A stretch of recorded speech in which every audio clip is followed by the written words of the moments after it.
Good morning student. ACC2 channel में आपका स्वागत है। आज हम फिजिक्स का लेक्चर पढ़ने जा रहे हैं। जो हम लोग पढ़ चुके हैं कि आवेश क्या है, आवेश कितने प्रकार के होते हैं, आवेश के कितने गुण होते हैं, कूलम बल क्या है, कूलम बल पर आप लोग क्वेश्चन बता दिए हैं।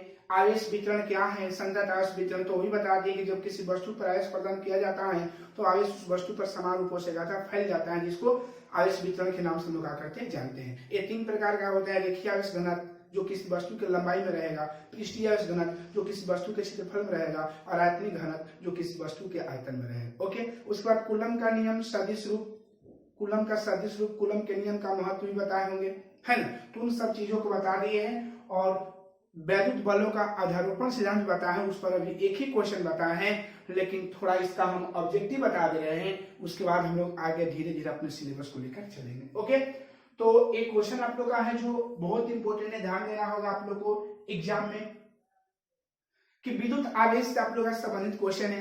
पहला है कि विद्युत आवेश जो होता है वो दो रूप में पाया जाता है, एक स्थिर आवेश और एक होता है विराम गति। एक स्थिर होता है, एकांतक गति होता है। ठीक है, आवेश कितने रूपों में पाया जाता है? दो रूप में पाया जाता है, एक विराम में रहता है, एक गति में रहता है। ठीक है, तो याद रखिएगा कि यदि कोई वस्तु विरामावस्था में हो और उस पर आवेश हो, यदि कोई वस्तु विरामावस्था में हो और उस पर आवेश हो तो केवल विद्युत क्षेत्र उत्पन्न करता है। क्या उत्पन्न करता है? विद्युत क्षेत्र। एक क्वेश्चन आएगा कि स्थिर आवेश केवल स्थिर आवेश उत्पन्न करता है, तो ऑप्शन क्या है? स्थिर आवेश उत्पन्न करता है। तो क्वेश्चन केवल विद्युत क्षेत्र, केवल चुंबकीय क्षेत्र, दोनों इनमें से कोई नहीं, तो क्या बोलिएगा? केवल विद्युत क्षेत्र। क्या बोलिएगा? इसका आंसर केवल विद्युत क्षेत्र हो जाएगा। ठीक है, तो याद रखिएगा कि स्थिर आवेश जो होता है हम लोग का विद्युत क्षेत्र उत्पन्न करता है। क्या उत्पन्न करता है बाबू? विद्युत क्षेत्र उत्पन्न करता है, केवल विद्युत क्षेत्र उत्पन्न करेगा। ओके, चलिए अब मान लेते हैं कि जब वस्तु गति करेगा तो आप लोग दो रूपों में गति करेगा, एक समरूप गति होगा, एक असमरूप गति होगा। समरूप गति का मतलब ये होता है कि उस वस्तु का त्वरण का शून्य, और असमरूप गति का मतलब ये होता है कि वस्तु का त्वरण का शून्य नहीं हो। ठीक है, तो दो कंडीशन इसका लिया गया है कि यदि कोई वस्तु समरूप गति से करता हो, समरूप गति मतलब समरूप वेग हो चाहे समरूप चाल हो, तो उस कंडीशन में उसका त्वरण का आवेश शून्य होगा। जब त्वरण शून्य होगा तो उस स्थिति में विद्युत क्षेत्र और चुंबकीय क्षेत्र दोनों उत्पन्न होगा। ठीक है, याद रखिएगा कि एक गतिमान आवेश एक नियत चाल से वेग, एक नियत चाल से गतिशील आवेश उत्पन्न करता है। तो एक नियत चाल से गतिशील आवेश जो उत्पन्न करेगा वो विद्युत क्षेत्र और चुंबकीय क्षेत्र दोनों उत्पन्न करेगा। ओके, तीसरा है कि एक त्वरित आवेश उत्पन्न करता है। त्वरित आवेश का मतलब है कि वो वस्तु त्वरित है, गति कर रहा है, त्वरित है, तो उस कंडीशन में वो जो होगा विद्युत क्षेत्र उत्पन्न करेगा, चुंबकीय क्षेत्र उत्पन्न करेगा, और ऊर्जा उत्पन्न करेगा। ऊर्जा को हम लोग क्या बोलते हैं? विचुंबकीय त्वरण के नाम से हम लोग क्या करते हैं जानते हैं। ठीक है, तो बोला गया है कि स्थिर आवेश क्या उत्पन्न करता है? तो याद रखिएगा कि स्थिर आवेश केवल विद्युत क्षेत्र उत्पन्न करता है। दूसरा, गतिमान आवेश विद्युत क्षेत्र चुंबकीय क्षेत्र उत्पन्न करता है, और एक त्वरित आवेश उत्पन्न करता है तो क्या होता है? विद्युत क्षेत्र, चुंबकीय क्षेत्र, ऊर्जा, मतलब इसको भी चुंबकीय तरंग तीनों उत्पन्न करता है। ठीक है, तो समझ गए कि ऑब्जेक्टिव क्वेश्चन है जो आप लोग जितना आप लोग को बताए उसी में का आप लोग ऑब्जेक्टिव बता है, मेन है ये आपका ऑब्जेक्टिव। जैसे केमिस्ट्री का आपको ऑब्जेक्टिव दे रहे हो वैसे फिजिक्स का भी देंगे, लेकिन जैसे आपको यहाँ पॉइंट आए उस पॉइंट को हम बता दे रहे हैं। ओके, जब किसी वस्तु को आवेशित किया जाता है तो वस्तु का द्रव्यमान क्या होगा? तो याद रखिएगा कि जब किसी भी वस्तु को आवेशित किया जाता है, जब किसी वस्तु को आवेशित किया जाता है तो वस्तु का द्रव्यमान क्या होता है? वस्तु का द्रव्यमान क्या होता है? अपरिवर्तित रहता है, नहीं परिवर्तित रहता है। क्या होता है? परिवर्तित रहता है, मतलब बदलता है। क्या होता है? बदलता है। अब बात रहा कि आवेशित करें तो बदलेगा, लेकिन यहाँ बात किया आवेशित का। अब आवेशित में बोलेगी कि धनावेशित कर दिया जाए, तो जब किसी वस्तु को धनावेशित करेंगे तो घटेगा, ऋणावेशित करेंगे तो बढ़ेगा। लेकिन यहाँ धनावेशित और ऋणावेशित का बात नहीं किया है, खाली यहाँ ये बोला है कि किसी वस्तु को आवेशित किया जाता है तो वस्तु का द्रव्यमान क्या होता है? अपरिवर्तित रहता है। ये आप लोग को पहले लेक्चर या दूसरा लेक्चर में आप लोग को बताया होंगे इन सब चीज के बारे में। ठीक है, याद रखिएगा कि जब किसी वस्तु को आवेशित किया जाता है, जब किसी वस्तु को आवेशित किया जाता है तो वस्तु का द्रव्यमान क्या होगा? परिवर्तित हो, मतलब बदलता है। लेकिन वही अगर क्वेश्चन पूछ दिया जाए, एक क्वेश्चन आप लोग का 2018 में पूछ दिया है कि जब किसी वस्तु को आवेशित किया जाता है तो उस वस्तु का द्रव्यमान क्या होता है? ऑप्शन बढ़ेगा, घटेगा, परिवर्तित होगा, इनमें से कोई नहीं, तो आपका जवाब क्या रहेगा? इसमें बढ़ेगा। बढ़ेगा, यानी अपरित रहेगा, ठीक है। लेकिन अगर उसी को धनावेशित किया जाता है तो ध्यान रखिएगा, नोट यहां भी डाल दे रहे हैं, याद रखिएगा, धन आवेशित, धन आवेशित, ठीक है। तो धन आवेशित वस्तु का द्रव्यमान क्या होगा, धन आवेशित वस्तु का द्रव्यमान घटेगा, ऋण आवेशित वस्तु का दरम्यान, ऋण आवेशित वस्तु का द्रव्यमान क्या होगा, बढ़ेगा, ठीक। आपका ऑब्जेक्टिव क्वेश्चन है, ये ध्यान देना होगा, ओके। चलिए, और आप लोग का 10 ऑब्जेक्टिव क्वेश्चन बता रहे हैं जो आप लोग समझिएगा, और जो आप लोग बिहार बोर्ड का एग्जाम देने वाले हैं उन लोगों के लिए बहुत इंपॉर्टेंट है, ओके। अगला है 5वां ऑब्जेक्टिव है कि किसी वस्तु पर न्यूनतम आवेश होता है, किसी वस्तु पर न्यूनतम आवेश होता है। तो ऑप्शन है 1.6 × 10⁻⁻19 कूलम, दूसरा है 5 × 10⁻⁻6 कूलम, तीसरा है ए बी या सी, और तीसरा 3.2 × 10⁵ कूलम, और डी है 4.8 × 10⁻⁷ कूलम। तो याद रखिएगा कि किसी वस्तु पर न्यूनतम आवेश कितना होता है, उससे कभी कम नहीं होगा, उससे ज्यादा हो सकता है लेकिन उससे कम नहीं होगा, तो हम लोग का ऑप्शन क्या होगा, ए होगा, ठीक है। तो किसी वस्तु पर न्यूनतम आवेश कितना होता है, तो 1.6 × 10⁻⁻19 कूलम। तो किसी वस्तु पर न्यूनतम आवेश कितना पाया जाता है, तो 1.6 × 10⁻⁻19 कूलम, ओके। क्वेश्चन अगला है कि एप्सिलॉन नॉट का मात्रक होता है, एप्सिलॉन नॉट का जो मात्रक होता है, ऑप्शन कूलम स्क्वायर प्रति न्यूटन मीटर स्क्वायर, दूसरा है न्यूटन मीटर स्क्वायर प्रति कूलम स्क्वायर, तीसरा है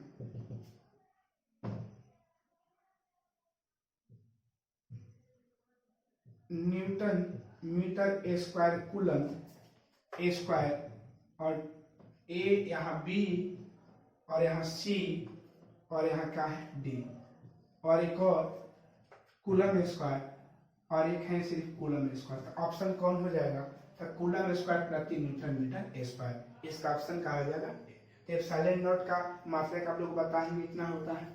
क्वेश्चन नंबर 7 आपका दे रहा है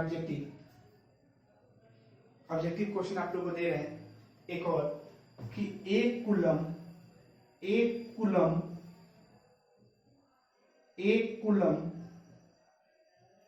धन आवेशित वस्तु, एक कूलम धन आवेशित वस्तु में इलेक्ट्रॉन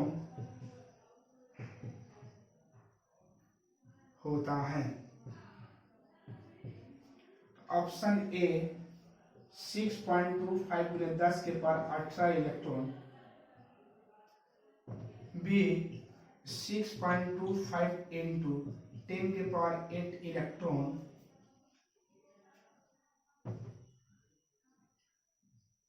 सी 6.25 × 10⁻18 इलेक्ट्रॉन, और डी 6.25 × 10 के पावर। हम लोग का ऑप्शन कौन हो जाएगा, ए हो जाएगा। 6.25 × 10 के पावर। आप लोग को हल करके अभी बताएं कि एक कूलम धनावेशित वस्तु पर इलेक्ट्रॉन कितना होता है, 6.25 × 10 के पावर कितना होता है, 18 इलेक्ट्रॉन होता है, ओके। क्वेश्चन नंबर 8 आप लोग को बता रहे हैं,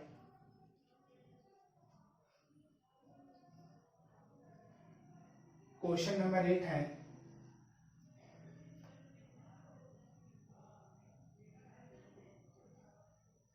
कूलम नियतांक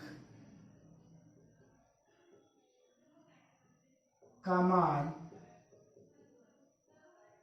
सीजीएस पद्धति में होता है। Option A 1, option B 2, option सी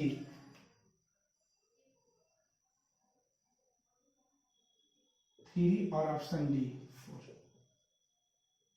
तो याद रखिए जब इसको भी हल करेंगे कूलम नियतांक के का जो मान सीजीएस पद्धति में 1 होता है, सीजीएस पद्धति में कितना होता है? 1 होता है। ओके, तो ये आप लोग का 8 ऑब्जेक्टिव क्वेश्चन है। आगे हम आप लोगों को बताएंगे, लेकिन जो इसका मेन पॉइंट था उस मेन पॉइंट को हम आप लोग का की बताएं। ओके, तो अब हम लोग आवेश के मात्रक में संबंध कुछ पढ़ेंगे जो ये बहुत इंपॉर्टेंट है, जो ऑब्जेक्टिव क्वेश्चन में आप लोग को देता है। ठीक है, पहले समझिएगा कि 1 कूलम में कितना इशू होता है। बताया था कि आवेश का जो मात्रक होता है ना, 2 होता है। एसआई पद्धति में कूलम होता है, सीजीएस पद्धति में 2 होता है। एक ईएसयू होता है, ईएमयू होता है। ईएसयू को इलेक्ट्रोस्टैटिक्स यूनिट बोलते हैं और ईएमयू को इलेक्ट्रोमैग्नेटिक यूनिट के नाम से हम लोग क्या करते जानते हैं। अगर इस वीडियो को नहीं देखे होंगे, इसको नहीं तो पिछले वीडियो में आप लोग देख सकते हैं, लेक्चर 2-3 में आपको बताया गया होगा, नहीं तो आप यहाँ देख लीजिए। ठीक है, तो 1 कूलम में कितना इशू होता है बाबू? 3 × 10⁹ इशू। कोई पूछेगा 1 कूलम में कितना इशू होता है? 3 × 10⁹ इशू। 1 कूलम में कितना ईएमयू होता है? 1/10 ईएमयू। 1 ईएमयू में कितना इशू होता है? तो यहाँ चेंज किए हैं, 1 ईएमयू जब हल करेंगे तो ईएमयू निकालें तो यहाँ 10 कूलम हो जाएगा। तो 1 कूलम में कितना इशू होता है? 3 × 10⁹ इतना हो जाएगा। ठीक है, तो मेन पॉइंट याद रखना होगा। ये आप लोगों को पॉइंट बताए हैं बाबू, इस पॉइंट को आप लोग को ध्यान देना होगा। ठीक है, मेन आप लोग का एक पॉइंट है जो इस वैल्यू को आपको याद या निकालना जानना पड़ेगा। ठीक है, अच्छा, इलेक्ट्रॉन पर आवेश तो लोग जनरली जानते हैं कि इलेक्ट्रॉन पर आवेश -1.6 × 10⁻19 कूलम होता है। इलेक्ट्रॉन है तो माइनस होगा, कहीं कहीं ऑप्शन में माइनस नहीं देता है, प्लस में लिख देता है यहाँ। ठीक है, ओके, ये माइनस नहीं देकर प्लस है, तो ऑप्शन के अकॉर्डिंग चलना पड़ता है कुछ। ठीक है, तो इलेक्ट्रॉन पर आवेश का मान कितना होता है? इलेक्ट्रॉन पर आवेश का मान -1.6 × 10⁻19 कूलम। ओके, अगर वही आपसे पूछ दिया जाए कि फिर इलेक्ट्रॉन पर आवेश का मान कूलम में कितना होता है, कितना बोलिएगा? इलेक्ट्रॉन पर जो आवेश का मान जो होता है ईएसयू में कितना होता है? तो ईएसयू में इतना होता है। और इलेक्ट्रॉन पर आवेश का मान ईएमयू में कितना होता है? कितना होता है? तो तीनों पॉइंट को ध्यान देना होगा। ठीक है, और जो आप लोग का ऑब्जेक्टिव दिखा है यहाँ पर 1 कूलम आवेश, जो आप लोग 2011 में क्वेश्चन पूछ दिया है। ठीक है, कि 1 कूलम आवेश बराबर कितना है, इसको देख लीजिएगा। 1 कूलम आवेश बराबर कितना इशू हो जाएगा? 3 × 10⁹ इशू। ऑप्शन ए हो जाएगा।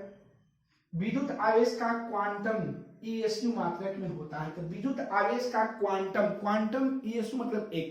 तो आप लोग जानते हैं किसी भी पिंड पर से हम कितने इलेक्ट्रॉन को निकाल सकते हैं? 1। और 1 इलेक्ट्रॉन पर कितना आवेश होता है? -1.6 × 10⁻19 कूलम। 1 इलेक्ट्रॉन पर याद रखिएगा किसी भी पिंड से 1 इलेक्ट्रॉन को निकाल सकते हैं, मिनिमम निकाल सकते हैं और मिनिमम दे सकते हैं, तो 1। इसलिए तो इलेक्ट्रॉन, अब बात है कि इलेक्ट्रॉन को ही क्यों निकाला जाता है, तो आप लोगों को पिछले वीडियो में सब बताया है, कोई ऐसा पॉइंट नहीं जो आप लोग को छोड़े होंगे। ठीक है, हर एक का line by line concept clear करते गए। ओके, जो अगर मेरे YouTube चैनल को अभी तक सब्सक्राइब नहीं किए हैं तो सब्सक्राइब कर लीजिए, और आपके हर एक वीडियो को लाइन बाय लाइन एक अच्छी तरह से, एक अच्छे थ्योरी के साथ आपको बताया जा रहा है। ओके, तो विद्युत आवेश का क्वांटम मतलब एक हो जाएगा ईएसयू मात्रक में होता है। तो हम लोग जानते हैं कि विद्युत आवेश का क्वांटम मात्रक 1 × 10⁻19 कूलम माइनस होता है। किसमें? कूलम। लेकिन ईएसयू में बोला है, तो ईएसयू में आप लोग हल किए हैं ना 4.8 × 10⁻10। तो देखिएगा इसमें हम लोग का जो 4.8 आया है और यहाँ भी हम लोग का 4.78 है। तो आप लोग जब नियम पढ़े होंगे कि 4, 7, 8 को हम उसको 8 मान सकते हैं, 4.8 × 10⁻10 आ गया ना। अब बात रहा कि माइनस, तो हम आप लोग को हमेशा बता रहे हैं कि माइनस अगर देगा तो टिक मारेंगे, नहीं देगा तो नहीं मारेंगे। तो इसका ऑप्शन नंबर कौन हो जाएगा? ए हो जाएगा। ठीक है बाबू, तो इस तरह से जो आप लोग का जितना भी आप लोग का मेन पॉइंट ये था इस चैप्टर से रिलेटेड था, जो हम लोग विद्युत आवेश जो पढ़े हैं, क्योंकि अब हम लोग अगला चैप्टर स्टार्ट करेंगे विद्युत क्षेत्र, इसलिए इस चैप्टर से जितना हमारे पास ऑब्जेक्टिव था, जितना हमारे पास पॉइंट था, उस पॉइंट को हम आपको क्या कर दिए, यहाँ पर लिख दिए। ठीक है, तो आप लोग का ऑब्जेक्टिव कितना हो गया, 10 हो गया। तो इस चैप्टर से आप लोग का ऑब्जेक्टिव कितना हो जाएगा, 10 हो जाएगा, और 10 को अच्छा से पढ़ लीजिएगा। ठीक है, एक और हम आप लोग का ऑब्जेक्टिव दे रहे हैं। ठीक है, एक और ऑब्जेक्टिव आप लोग को दे रहे हैं। एप्सिलॉन नॉट का मान होता है, ऑप्शन ए हो जाएगा 8.85 × 10 के पावर -12 कूलम एफएम इनवर्स। याद रखिएगा, हम इसका मात्रक कूलम स्क्वायर प्रति न्यूटन मीटर स्क्वायर याद करवाए, लेकिन एफएम इनवर्स भी होते हैं, ध्यान रखना हो। बी जो हो जाएगा आपका 9 × 10 के पावर 9। ठीक है, ऐसे वैल्यू खाली दे रहे हैं। सी हो जाएगा 3 × 10 के पावर 9, और डी हो जाएगा 1.6 × 10 के पावर -19। तो ऑप्शन कौन हो जाएगा, ए हो जाएगा। तो एप्सिलॉन नॉट का जो मान होता है 8.85 × 10 के पावर माइनस कितना होता है, 12 होता है। ओके, इसका मात्रक याद रखिएगा, इसका में कूलम स्क्वायर प्रति न्यूटन मीटर स्क्वायर, या इसका होता है FM inverse, FM inverse. Okay, confirm हो गया। चलिए अब अगला है, इसका ऑब्जेक्टिव आप लोग को 12 दे रहे हैं। हर एक मेन पॉइंट को लिखते जा रहे हैं बाबू, है ना, क्योंकि ये हम लोग का चैप्टर अब समाप्त होने वाला है। चलिए, ये 12 आप लोग का क्वेश्चन है। ऑब्जेक्टिव आप लोग का 12th बता रहे हैं। 12th ऑब्जेक्टिव हम आप लोग को दे, आवेश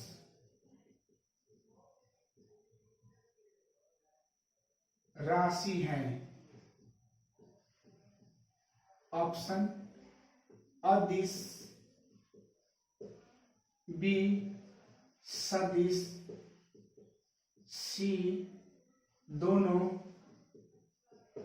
डी इनमें से कोई नहीं, इनमें से कोई नहीं। तो कौन होगा, ए अदिश राशि। कौन राशि है बाबू, अदिश। तो आवेश कैसी राशि है बाबू, तो आवेश हम लोग का अदिश राशि। आवेश कैसी राशि होती है बाबू, अदिश राशि होती है। ओके, आवेश कैसी राशि है, कैसी क्वांटिटी है, अदिश राशि। ओके, चलिए हम अगला पॉइंट की ओर बढ़ रहे हैं। एक पॉइंट छूट रहा है जो, हाँ, इनमें से कौन सा आवेश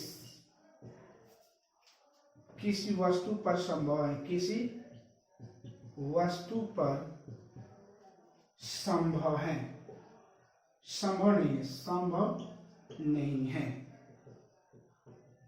तो ऑप्शन ए 2.4 × 10 के पावर -19 कूलम, ऑप्शन बी 3.2 × 10 के पावर -19 कूलम, ऑप्शन सी 4.8 × 10 के पावर -19 कूलम, ऑप्शन डी 8 × 10 के पावर -19 कूलम। ओके, तब कौन सा इसमें आवेश किसी वस्तु पर संभव, मतलब कौन नहीं पाया जा सकता है। तो आप लोग बताएं, चेक करने का तरीका आप लोग Q = NE आप लोग का फॉर्मूला था, ठीक था। अच्छा, Q का मान ऑप्शन ए को चेक कर रहे हैं, ऑप्शन ए वाले को चेक कर रहे हैं।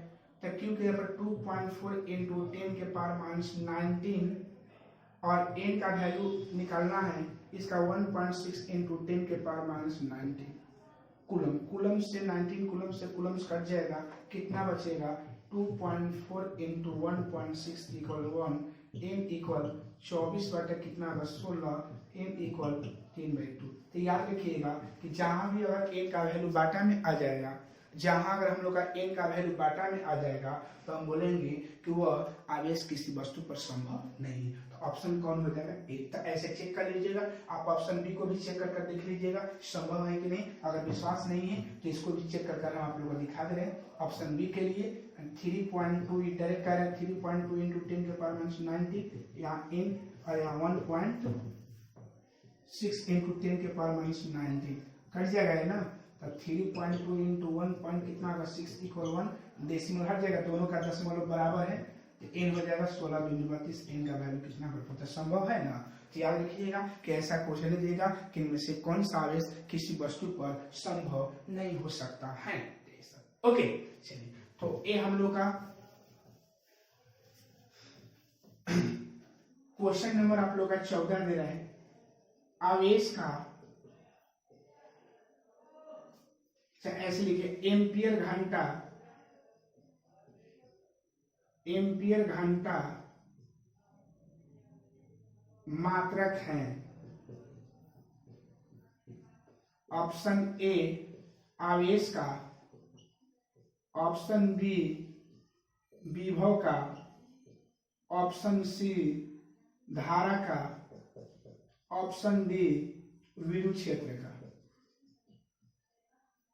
तो देखिएगा हम लोग जानते हैं कि एम्पियर घंटा, आप लोग जो फार्मूला है Q बराबर हम लोग का IT होता है ना बाबू, फार्मूला IT। धारा का मात्रक एम्पियर हो जाएगा। आज समय का मात्रक कोई फिक्स नहीं है, समय का मात्रक मिनट भी दे सकता है, सेकंड भी दे सकते हैं, घंटा भी दे सकता है, दिन भी दे सकता है। तो अगर घंटा तो एम्पियर घंटा किसका मात्रक है? आवेश का। आवेश का। और याद रखिएगा इसी एम्पियर घंटा को हम लोग एक वर्ड में कूलम के नाम से क्या करते जानते हैं। तो प्रचलित मात्रक का हम लोग जानते हैं कि आवेश का प्रचलित मात्रक कूलम होता है।